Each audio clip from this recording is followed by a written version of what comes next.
બીજી વાત સાંસારિક જવાબદારીઓમાં, તમે કમાઓ છો, નોકરી ધંધા કરો છો, તમારા ફેમિલીને સારી રીતે સાચવો છો, બાળકોને અભ્યાસ આપો છો, એટલે એ વિભાગની આપણે અત્યારે વાત નથી કરતા. પણ એનાથી એક સ્ટેપ આગળ જે તમારી જવાબદારી છે ઇનક્રેડિબલ લાઈફ તમારી અને તમારા કુટુંબીજનોની બનાવવા માટે, એ તમારે તમારા કુટુંબીજનોને સંસ્કારિત કરવા પડે. તમે મોલમાં લઈ જાઓ છો તમારા ફેમિલી મેમ્બર્સ, ઓકે. થિયેટરમાં લઈ જાઓ છો, ઓકે. એન્ટરટેનમેન્ટ માટે લઈ જાઓ છો, ફાઇન. પાર્કમાં લઈ જાઓ છો, ફાઇન. પણ તમે એવા સ્થાનોમાં પણ લઈ જાઓ કે જ્યાંથી એને મોરાલિટી અને સ્પિરિચ્યુઆલિટી, નૈતિકતા અને આધ્યાત્મિકતાની પ્રેરણા મળે. દિલ્હી અક્ષરધામમાં છેલ્લા 12 વર્ષમાં ઓન એન એવરેજ રોજ 17,000 ફૂટફોલ છે. પહેલા તો અમે બધા પ્રસંગો યાદ રાખતા હતા, પછી હવે અમે પ્રસંગો યાદ નથી રાખી શકતા. કેટલા બધા લોકોના જીવન પરિવર્તનો થાય, કેટલા ડિવોર્સીસ અટકી ગયા, મા બાપ વચ્ચેના અને સંતાનો વચ્ચેના પ્રશ્નો એના સમાધાન આવી ગયા, કેટલા લોકોની ખોટી આદતો છૂટી ગઈ, કેટલા બધાના નોનવેજ વ્યસનો ઇત્યાદિ છૂટી ગયા. આવા હજારોની સંખ્યામાં પ્રસંગો ત્યાં બન્યા. My question to you is, have you ever taken your children and family members to such places કે જ્યાં પ્રેરણાઓ મળે? તો એને સંસ્કારિત કરવા પડે તમારે. એવી રીતે ઘરમાં પણ સંસ્કારિત કરવા પડે ઇનક્રેડિબલ લાઈફ માટે. એ તમારું વર્તન. 1996માં અમે પ્રમુખ સ્વામી મહારાજ સાથે ત્યાં અમેરિકામાં હતા અને ફેમિલી શિબિર ચાલતી હતી. તે વખતે અમે સંતો, ટીનેજર્સ અને યુથ સાથે પણ ગ્રુપ ડિસ્કશનમાં બેસતા હતા. એ લોકોને એવો પ્રશ્ન પૂછતા હતા કે તમને તમારા માતા પિતા વિશે શું ગમે છે અને શું નથી ગમતું, એ લખીને અમને આપે, જેથી માતા પિતાને આપણે વાત કરીએ તો કયા દ્રષ્ટિકોણથી કરી શકાય. 8, 10 અને 12 વર્ષના બાળકોએ જે વાતો લખેલી એ થોડીક વાત મારે તમારી સાથે શેર કરવી છે. એક 8 વર્ષના બાળકે લખેલું કે I don't like the way in which my parents treat my grandparents at home. કે મારા માતા પિતા જે રીતે મારા દાદા દાદી સાથે વર્તાવ કરે છે ને ઘરે, એ મને નથી ગમતું. આ ઇનક્રેડિબલ લાઈફ ના થઈ ને? ઓફિસમાં ભલે ને કરોડો રૂપિયા તમે કમાતા લેતા હોય, તમારા બાળકો શીખી ગયા કે અચ્છા મા બાપને આવી ટ્રીટમેન્ટ અપાઈને આવી રીતે એની સાથે વર્તાય. તમે વર્તો છો ને, 25 વર્ષ પછી સેમ ટ્રીટમેન્ટ માટે તૈયારી રાખજો.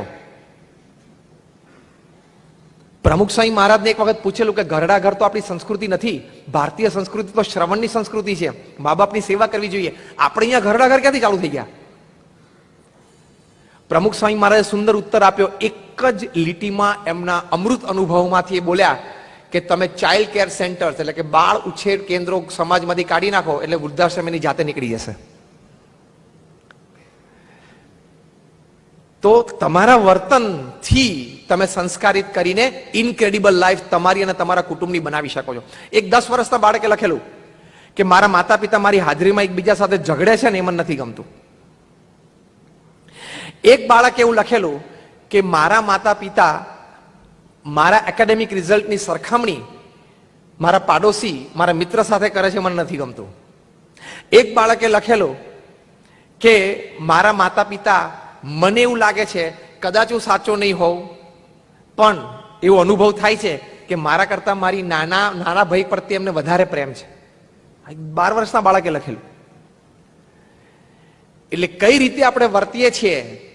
એક ટાઈમ્સ ઓફ ઇન્ડિયામાં અમને સર્વે આવેલો, ધ ફર્સ્ટ કર્સ વર્ડ્સ એટલે પહેલી ગાળો બાળક કોની પાસેથી શીખે છે? ઘરમાંથી જ શીખે છે, માતા પિતા પાસેથી જ શીખે છે. તો એ ક્યાં ઇનક્રેડિબલ લાઈફ તરફ આપણે ગયા? એને સંસ્કારિત કરવા પડે. એટલે એવા સંસ્કારયુક્ત કરવું, કુટુંબ બનાવવું હોય, આપણે સમય પણ આપવો પડે અને શક્તિ પણ આપવી પડે. સ્ટીવ જોબ્સનું નામ કેટલાય સાંભળ્યું છે? Just rays your hands. બધાએ સાંભળ્યું છે ને? બધા આઈફોન વાપરો છો એટલે? વ્યક્તિએ સિંગલ હેન્ડેડલી એપલ કંપનીને ક્યાં સુધી પહોંચાડી? આજે $1400 અબજ એપલનું રેવન્યુ છે, which is more than the GDP of 170 countries. 170 દેશના જીડીપી કરતા વધારે છે. દેટ મીન્સ 170 દેશોમાં કેબિનેટથી માંડીને પ્રધાનમંત્રી અને પ્રેસિડેન્ટને ઇન્ફ્લુઅન્સ એપલનો એક્ઝિક્યુટિવ કરી શકે એટલી તાકાત છે એ લોકોની. દર સેકન્ડે 10 આઈફોન વેચાય છે પૃથ્વી ઉપર, એવરી સેકન્ડ. આપણે આ કથા શરૂ કરીને એટલે ખાલી આઈફોનની વાત શરૂ કરીને એમાં 500 વેચાઈ ગયા. પૃથ્વી ઉપર જેટલા આઈફોન વેચાયા છે બધાનો ઢગલો ભેગો કરે તો આઈફિલ ટાવર કરતા ઊંચો છે. આઈપેડ આપ્યું, આઈપોડ આપ્યું, આઈક્લાઉડ આપ્યું.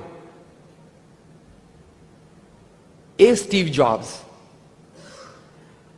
એ 56 વર્ષની ઉંમરે કેન્સરથી મૃત્યુ પામ્યા પછી એમનું જીવન ચરિત્ર એમના ખાસ મિત્ર નિક બિલ્ટને લખેલું છે.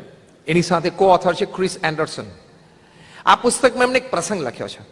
નિક બિલ્ટન પોતે ન્યુયોર્ક ટાઈમ્સના બહુ સારા સિનિયર પત્રકાર હતા અને સ્ટીવ જોબ્સ સાથે નાનપણની મિત્રતા હતી.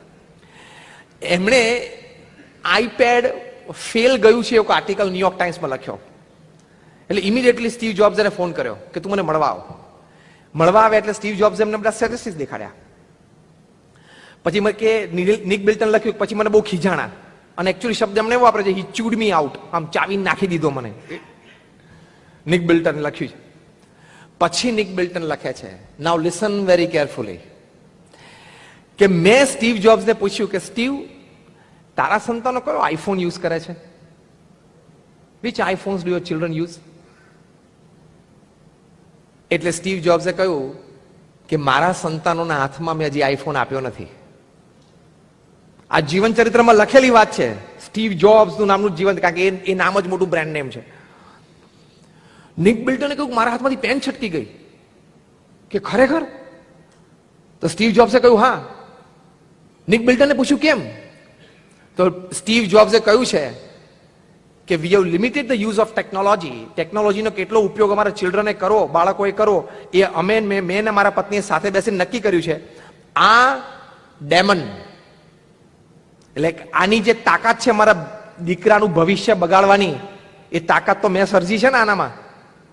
એટલે મને ખબર છે કે આમાં કેટલી તાકાત છે કે બાળકોને નાની ઉંમરે મેચ્યોરિટી પહેલા તમે ફોન ઉપર નેટ આપો, તેનું ભવિષ્ય કેટલું બરબાદ થઈ શકે છે મને ખબર છે. અને થાય છે ને અત્યારે બ્લુ વેલ ગેમમાં, થાય છે ને બ્લુ વેલ ગેમમાં. અત્યાર સુધીમાં 200 કિશોરોએ છેલ્લા 1 વર્ષમાં આપઘાત કરી નાખ્યો. ભારતમાં પણ 5-6 કેસ બન્યા. બની શકે કદાચ તમે લોકો અહીંયા બેઠા છો, તમારાના કોઈ સંતાન, ભાણિયા, ભત્રીજા પણ અત્યારે બ્લુ વેલ ગેમ રમતા હોય અને તમને આ ગેમ આખી નેટ ઉપર ખબર છે, એનો ઇતિહાસ તમે જાણતા હશો. એમાં 50th સ્ટેપ છે, આ ગેમના ભાગ રૂપે તમારે આપઘાત કરવાનો જ.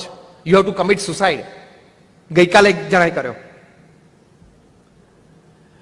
સ્ટીવ જોબ્સ જેને આઈફોન બનાવ્યો, એમને એમના સંતાનો 18 વર્ષના થયા ત્યાં સુધી આઈફોન હાથમાં નથી આપ્યો, કારણ કે આ જાણતા હતા.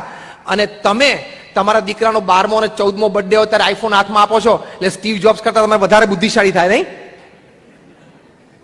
સ્ટીવ જોબ્સને સમજણ નહોતી પડતી, તમને બહુ પડે છે એમ? યુ આર અ ફૂલ. તમે મૂર્ખ છો. તમારા સંતાનોના હાથમાં સ્માર્ટફોન આપવાની જરૂર જ નથી. એમાં કઈ તમારી ક્રેડિટ વધી નથી જતી. તમે માનો છો કે મારી credit, you know my children uses આઈફોન્સ.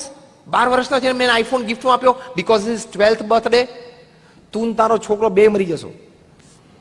અક્ષરવિવાહ.com એક સંસ્કારી, ધાર્મિક અને સુંદર પાત્ર શોધવા માટેનો ઉત્તમ વિકલ્પ. આજે જ વિઝિટ કરો અક્ષરવિવાહ.com.